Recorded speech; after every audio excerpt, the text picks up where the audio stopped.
తెలియని లింకులు మాత్రం ఓపెన్ చేస్తారు. అనవసరమైన పేరెంట్స్ తెలియకుండా ఓపెన్ చేస్తారు. కానీ దాని విలువ వాళ్ళకి తెలుస్తుంది. కష్టపడి పనిచేస్తారు కాబట్టి మీకు ఎవరికి ఏం తెలుస్తుంది. తెలియకుండా ఎట్టి పర్సెంట్ మెసేజ్లు కానీ లింకులు కానీ తెలియని ఎట్టి పర్సెంట్ ఓపెన్ చేస్తారు. సరేనా? ఓపెన్ చేసిన ఆటోమేటిక్గా దానిలో అది ఎన్ని రోజుల తెలియదు. ఆటోమేటిక్గా డబ్బులు కట్ అవుతూనే ఉంటాయి. అది ఎవ్వరికి తెలియదు, ఎవ్వరికి దొరకరు కూడా వాళ్ళు. ఓకేనా? ఎవరెవరు వాడతారు స్నాప్చాట్స్? ఇలా లింకులు రీల్స్ చూడరా? రీల్స్ ఎవరో చెప్తారు, ఎంతమంది చెప్తారు రీల్స్ చేస్తలేదా? టైం వేస్ట్ పని అది. ఫ్యూచర్లో ఎట్టి పరిస్థితులు ఏది యూజ్ కాదు. మన దాన్ని యూజ్ చేసుకున్న 10% యూజ్ చేస్తాం, 90% మిస్యూజ్ చేస్తున్న వచ్చింది. అది మన టైంలో తింటుంది. దానివల్ల మన ఐస్ కూడా ఖరాబ్ అవుతుంది. ఐస్ ఒక్కడే ఎఫెక్ట్ అనుకుంటే బాడీ మొత్తం వీక్నెస్ అవుతుంది. కాబట్టి సెల్లుకు దూరం ఉండండి. ఫ్యూచర్ ఉన్నది, మంచిగా చదువుకోండి.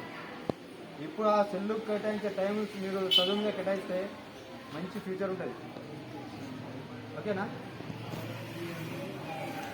50% మాత్రం అమ్మాయిలు మీకు మరీ ఎందుకు చెప్తున్నా అంటే ఫొటోస్ మాత్రం అప్లోడ్ చేయకండి. అందరు అప్లోడ్ చేస్తారు, నేను అప్లోడ్ చేస్తాను అనుకుంటే మాత్రం మీరే మోసపోయినట్టయితే. ఓకేనా? మీకు తెలిసిన వాళ్ళు కూడా చెప్పండి. అట్లా దూరం ఉండండి సెల్లులు.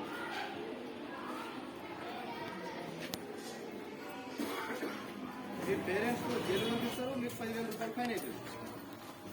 పనిష్మెంట్ ఘోరంగా ఉన్నాయి, సీరియస్ ఉన్నాయి. ముగ్గురు అని 9 బైక్ పట్టుకొని తిరగద్దు.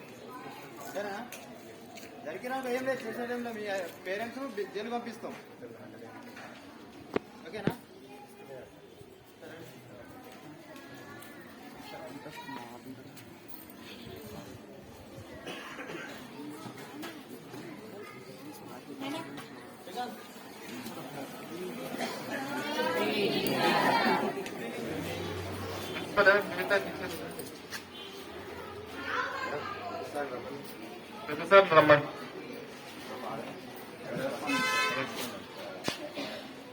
నమస్తే సార్, రండి కూర్చోండి. ఇక్కడ ప్రిన్సిపల్ గారికి, మిగతా టీచర్లకు, మాతోటి సిబ్బందికి అందరికీ నమస్కారాలు. ఏం లేదు, టైం అయింది, మీరు వెళ్ళిపోదామని ఆతృతతో ఉన్నారు. నేను 2 వాక్యాలు చెప్తాను మీకు. నేను పోక్సో యాక్ట్ గురించి చెప్పేందుకు వచ్చినా. నా పేరు మల్లేశం. నేను సిరిసిల్ల టౌన్ ఎస్ఐగా పనిచేస్తున్నా. పోక్సో యాక్ట్ గురించి మీకు చెప్తా. మైనర్ అబ్బాయిలు, మైనర్ అమ్మాయిలు అంటే ఎన్ని సంవత్సరాలు ఉన్నోళ్ళు? బిలో 18 ఎవరు? అబ్బాయిలా అమ్మాయిలా? అమ్మాయిలైతే బిలో 18, అబ్బాయిలైతే 21 ఇయర్స్. 21 ఇయర్స్ బిలో ఉంటే అబ్బాయిలు మైనర్, అమ్మాయిలు 18 ఇయర్స్ ఉంటే మైనర్. వీళ్ళ మీద ఏమన్నా అగాత్యాలు, నేరాలు జరిగితే పోక్సో యాక్ట్ కింద నేరాలు వస్తాయి. లైంగిక వేధింపులకు కానీ దేనికి కానీ గురి అయితే పోక్సో యాక్ట్ కింద వస్తుంది. అది చాలా సివియర్ సెక్షన్. దానికి 10 నుంచి 20 సంవత్సరాల జైలు శిక్ష ఉంటుంది. దాన్ని అనుభవించాల్సి వస్తుంది. అనుభవించినాక నువ్వు 20 సంవత్సరాలు 15 సంవత్సరాలు వేస్తే 40 సంవత్సరాల దాకా జైలునే ఉంటావు.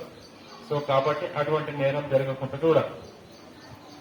ముఖ్యంగా మీకు చెప్పేది ఏంటంటే, ఎప్పుడైనా ఈ మైనర్ అమ్మాయిల మీద లైంగిక వేధింపులు జరిగినప్పుడు ఫోన్లే వాడు మూడు తప్పైంది మంది అని వాళ్ళ తల్లిదండ్రుల కాలు మొత్తించో, లేకపోతే చెట్టు కింద కూర్చొని పంచాయతీ పెట్టో, వానికి 5,000 దండి చేసో, అదో ఇదో చేస్తుంటారు మన పల్లెటూళ్ళలో. అట్లా చేయడం చాలా తప్పు. ఈ నేరానికి అట్లా చేయడం చాలా తప్పు. అయితే ఏమైతుందంటే దాని వలన అతడు మారడు. సో కాబట్టి ఇటువంటి లైంగిక వేధింపుల నేరాలు జరిగినప్పుడు పోలీస్ స్టేషన్కి వచ్చి కంప్లైంట్ ఇవ్వాలి. మీకు ఇచ్చే ధైర్యం లేకపోతే ఫస్ట్ ఎవరికి చెప్పాలి. ఒకవేళ తల్లిదండ్రులకు చెప్పలేకపోతే మళ్ళీ ఎవరికి చెప్తారు? ఎస్, వెరీ గుడ్, టీచర్స్ చెప్పాలి. ఇక ఈ ఇద్దరికి చెప్పారనుకో, వాళ్ళు మా దగ్గరకు వస్తారు, చెప్తారు, మమ్మల్ని సంప్రదిస్తారు, ఏం చేయాలో చట్టం ఏం చేయాలో చేస్తారు. ఇంకొక ముఖ్య విషయం ఏంటంటే, మీరు పోలీస్ స్టేషన్కి వస్తే చాలా మంది మీ తల్లిదండ్రులు కానీ మీరు కానీ ఎవరు కానీ బాధపడతారు. ఏమని?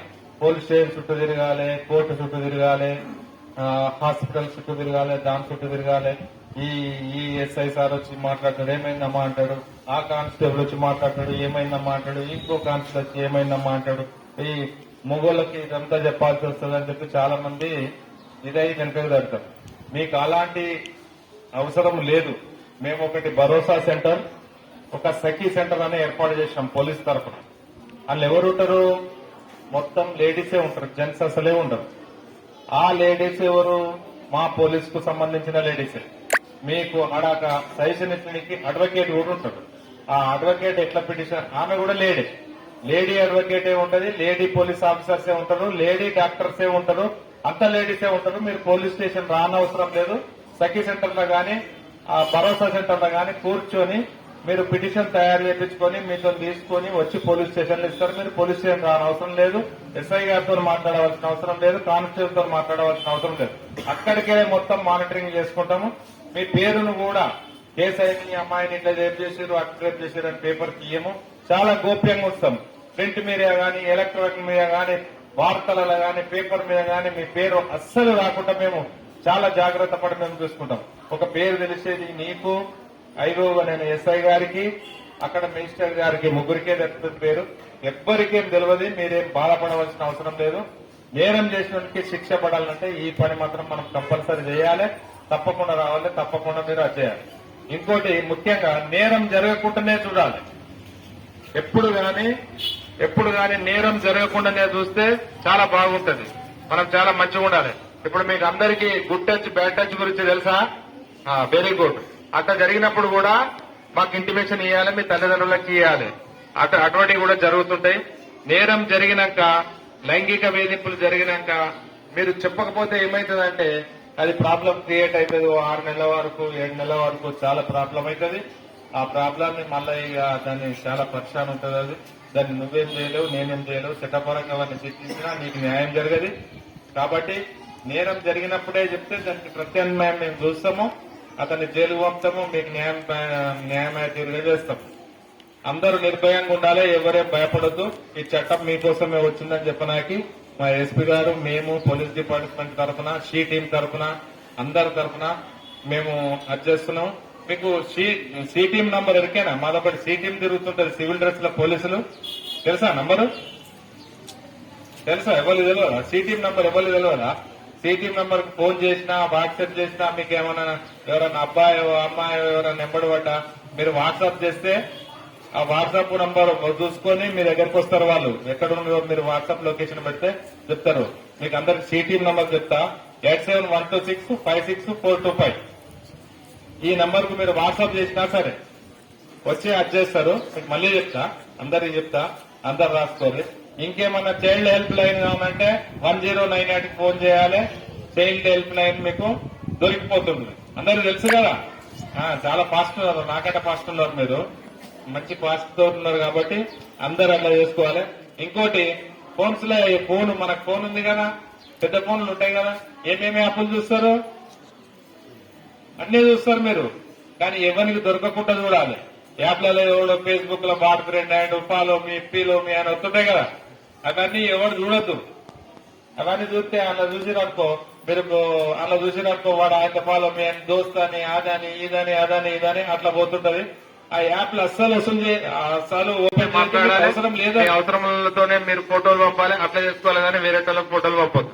ఇంకోటి, మీ ఫోన్ ఉంటే డీపీలో మీ ఫోటోలు పెట్టొద్దమ్మా. డీపీలో మీ ఫోటోలు పెడితే వాడు ఎవడో చూసి అంత మార్పింగ్ చేసి, అంత న్యూడ్ ఫోటో తయారు చేసి అందరికి వార్నింగ్ పంపి, వీనింగ్ పంపి అంతా అది చేస్తారు. ఆ అవకాశం మనకి ఇవ్వద్దు. మనం ఎప్పుడు గానీ ఆ అవకాశం మనకి ఇవ్వకుండా మనమే చాలా జాగ్రత్తగా ఉంటే ఇటువంటి నేరాలు జరిగాయి. ఇదంతా కాదు, పోలీసులు సంప్రదించవలసిన అవసరం లేదు, నువ్వు ఎవరి దగ్గర పోనవసరం లేదు. చాలా జాగ్రత్తగా ఉంటారు, చాలా మంచిగా ఉంటారు. ఇదంతా మేము మీ పంచి కోసమే చెప్తున్నాం. మీరు కాలేజీలకు వచ్చేది, స్కూళ్లకు వచ్చేది చదువుకోవడానికి వస్తుంది. మీ అంతలో మీరు చదువుకోవాలి. చక్కగా అక్కా చెల్లెల్లాగా, అన్నాదమ్ముల్లాగా, మంచిగా చెల్లె తమ్ముళ్లాగా అందరూ మంచిగా ఉండాలి, వెళ్ళిపోవాలి. ఇట్లాగానే అంతా వేరే దుష్ప్రచారం చేసుకోకూడదు. అన్ని వేరే పనులు చేయొద్దు, ఏం చేయొద్దు. చాలా బాగుండాలి, మంచిగా ఉండాలి. ఫోన్లు వాడినా గానీ అన్నోన్ కాల్స్ వస్తే ఎత్తొద్దు. ఎవరితో ఫోన్లో ఫ్రెండ్షిప్ చేయొద్దు, ఏం చేయొద్దు. మీకు అవసరం ఉన్నది చూసుకోవాలి, సపరేట్ అక్కడ పెట్టాలి.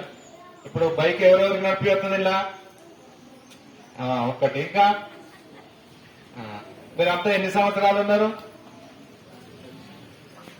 మీ డాడీలకి 25,000 ఫైన్ పడ్డట్టే. మీరు బైక్ తీసుకొని రోడ్డు మీద కనబడితే మీ బైక్ ను మిమ్మల్ని తీసుకుపోయి కోర్టు ముంగడ కొట్టించేస్తాం.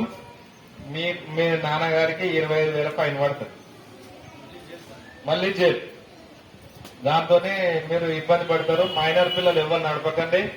నడిచిపోయినండి బాబు, ఏదైనా షాపు దూరంగా బండి త్వరగా వెళ్ళిపోతారా దగ్గర 100 అడుగులు నడవలేరా? ఆరోగ్యానికి మంచిది, అంతటి మంచిది. మంచిగా నడుచుకుంటూ పోయి నడుచుకుంటూ రావాలి. ఇంకోటి ఎప్పుడైనా ఏమైనా యాక్సిడెంట్ అయితే దేనికి ఫోన్ చేస్తారు? ఏ నంబర్ కు? 108. Very good. నాకేందని వెళ్ళిపోతారా పక్కపొట్టి? ఏమంటే పడిపోయింది కదా, నాకెందుకు, నాకు అవసరమా అని వెళ్ళిపోతారు. ఇప్పుడు మన దాంట్లో కూడా పెద్ద పెద్దలు కూడా అందరూ కూడా దయచేసి ఎక్కడ యాక్సిడెంట్ అయినా 108 కు పెద్దలు కూడా చేయాలి.